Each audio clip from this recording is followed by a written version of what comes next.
So this show is called Armageddon, and it's all about how I think humanity might end, because there's a long list of possibilities. You know, we're on a precipice, you know.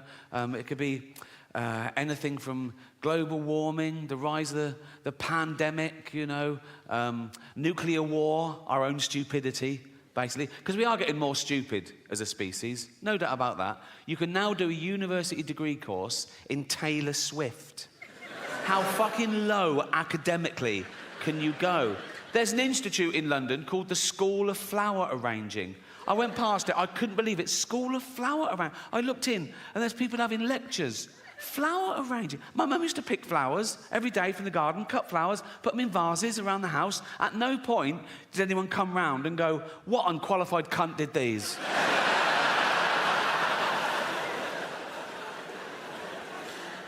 Yeah, the Earth is in a terrible mess, and it's my fault, my generation's fault, and the generation before, the boomers, with their deforestation and their fossil fuels, ruining the ozone layer, raising the temperature by a few degrees, so parasites, you know, bacteria, and these zootropic pandemics are just going to get worse and worse. Like, if you're 20 years old now, you're going to have a very different middle age to me.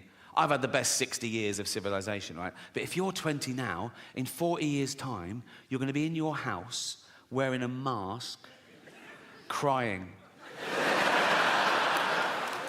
Like you do now over jokes.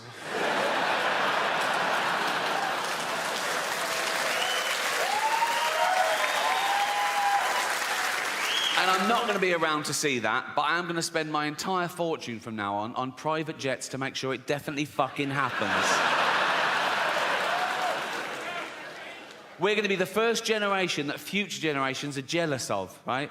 Because we had it all, and we're using it all up. We're using up all the fresh water. We're using up all the fossil fuel, right? Usually you look back in history and you feel sorry for it. You go, oh, how did they live like that? Oh, how did they get around? No indoor toilets.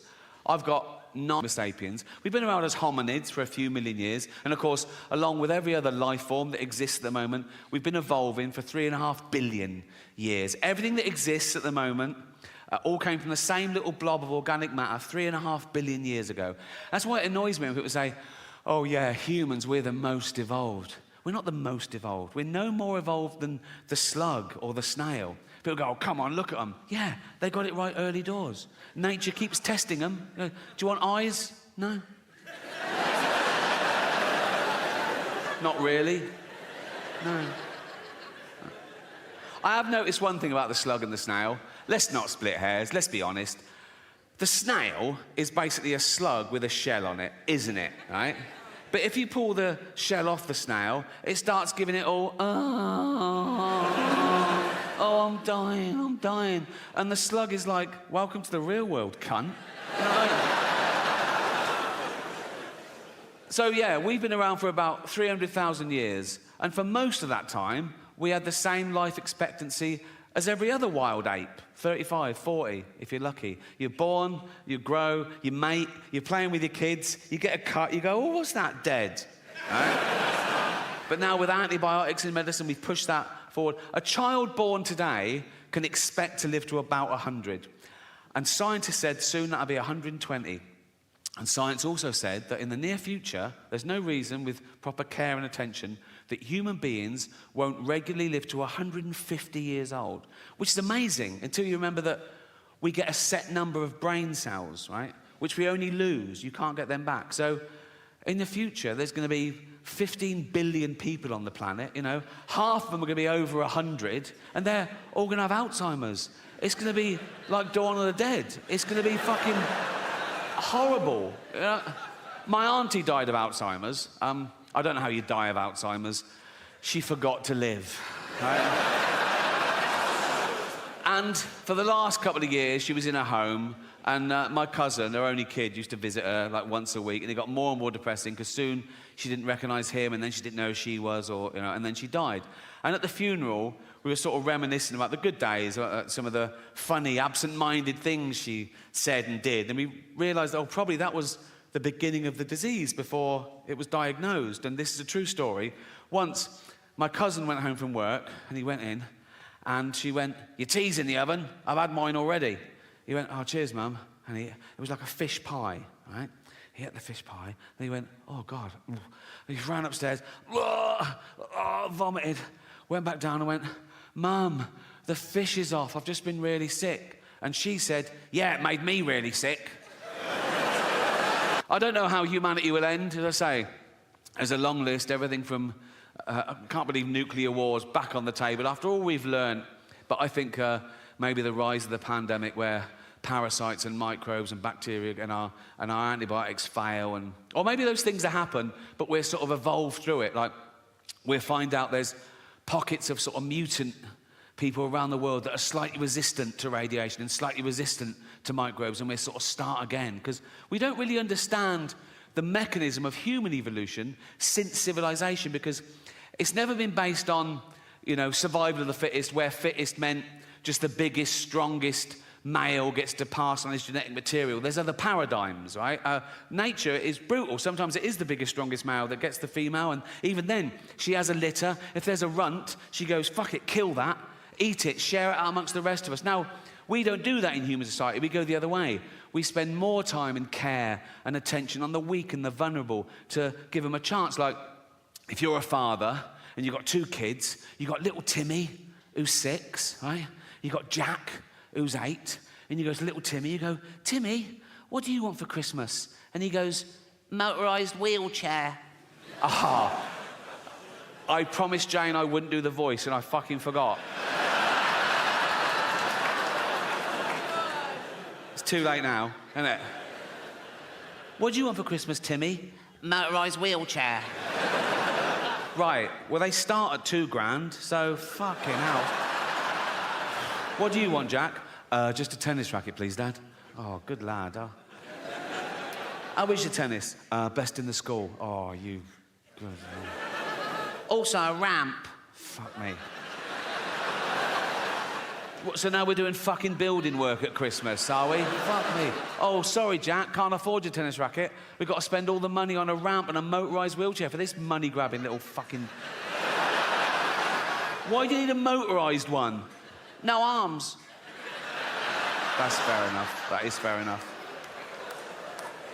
I can tell some of you feel a bit uncomfortable laughing at little Timmy, who's a little 6-year-old lad. He's got a funny little voice because his chest is all fucked. Got no arms, no legs, just like stumps, right? But let me tell you something about Timmy to make you feel better about yourselves. He's a fucking racist. Yes. Horrible little shit, he is. You little fucking bigot. You disgusting little fucking racist, you racist scum, you filthy little fucking, you fascist, you fucking, you disgust me.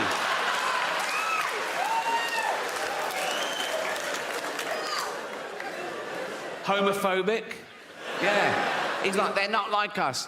Nothing's like you disgusting little fucking, you prejudiced little piece of, you ball of hate, you disgusting little fucking racist homophobe. I wish we'd had a scan. You absolute,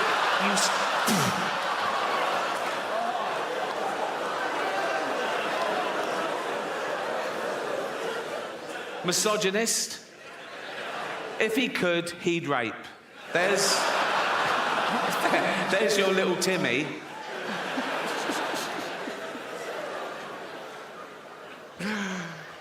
Some people don't think we evolved in the first... Harold Shipman knocking round. Do you know what I mean? Those of you too young to know who Harold Shipman is, right? He is our most prolific serial killer, right? He killed 300 people. He killed old people. That's my point. He'd have his eye on me. He'd go, oh, give him a few more years. And he was a doctor, right? But the reason you haven't heard of him, right, is because he never appears in those lists of the worst serial killers. And he was...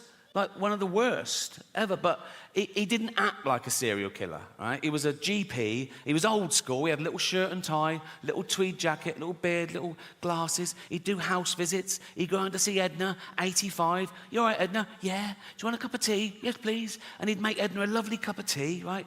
Then he'd just put her in a lethal amount of opioids, right? And he'd just give Edna the tea and watch her drink it and fall asleep and die. And that was it. He didn't even masturbate. You know, yes, it is a waste, sir, yeah.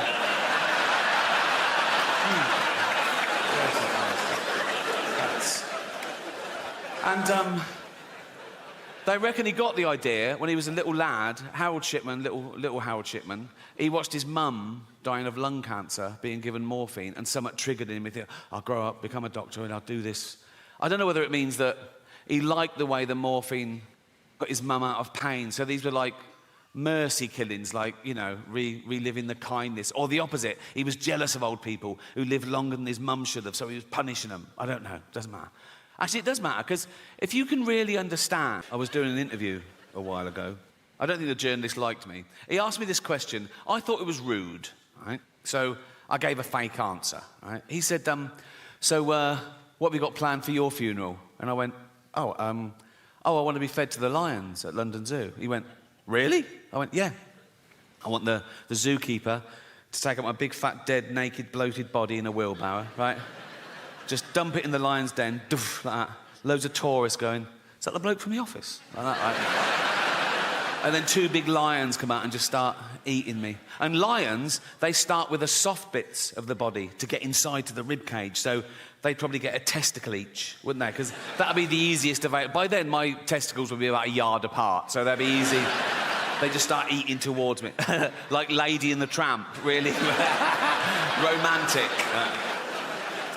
So I said that as a joke, but he totally believed me. So much so that when he was writing up the article, he called London Zoo and asked them if that would be allowed, and they said, no, of course not, right? So when the article came out, the headline was, London Zoo refused Ricky's request to be fed to lions.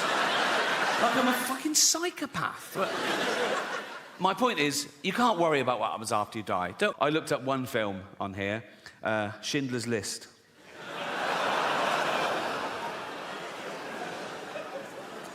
Absolutely real. Schindler's List, doesthedogdie.com. Right? First question, does a dog die? No. Does a cat die? No. Are any animals abused? Someone answers, there is a chicken that's handled roughly, but otherwise unharmed. Now, I love animals more than anyone I know, but if I was Jewish, I'd be slightly offended by this avenue of questioning.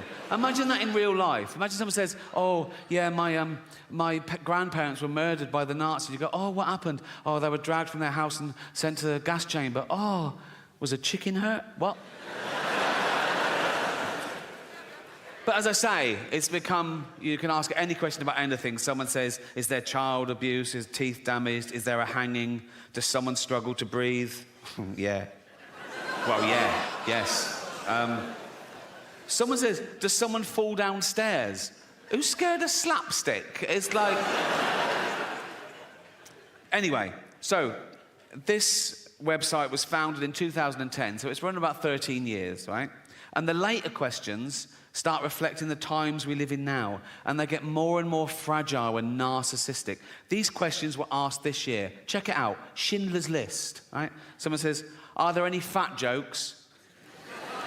Would that make this worse? Well, imagine the real thing. Imagine I'm in a concentration camp, right? I'm naked, everyone around me is naked. We've got a commandant herding us towards a gas chamber, and he goes, move it, fatty, right? And I go, rude.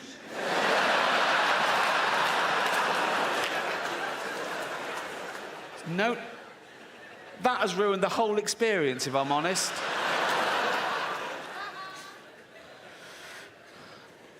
Someone asks, is there hate speech? Yeah, there is. Suck it up, Buttercup. Are there any man in a dress jokes? Very few jokes. If you've come to this film for a giggle, you're going to be very disappointed. But this one takes the biscuit for me. Remember, this is a movie set in the 1940s about arguably the worst atrocity in civilized human history. Check this out. Is someone misgendered? Fucking hell. This is quite sweet. Is there any anti-Semitism? Yeah. This is pretty much the mother load, right? Forget Kanye. This is off the fucking charts. Don't do that when you're talking about this. Fuck's sake. I was doing the graph. I'd do it like that. This is off the charts. That's... Wouldn't things have been different if that was Hitler's salute?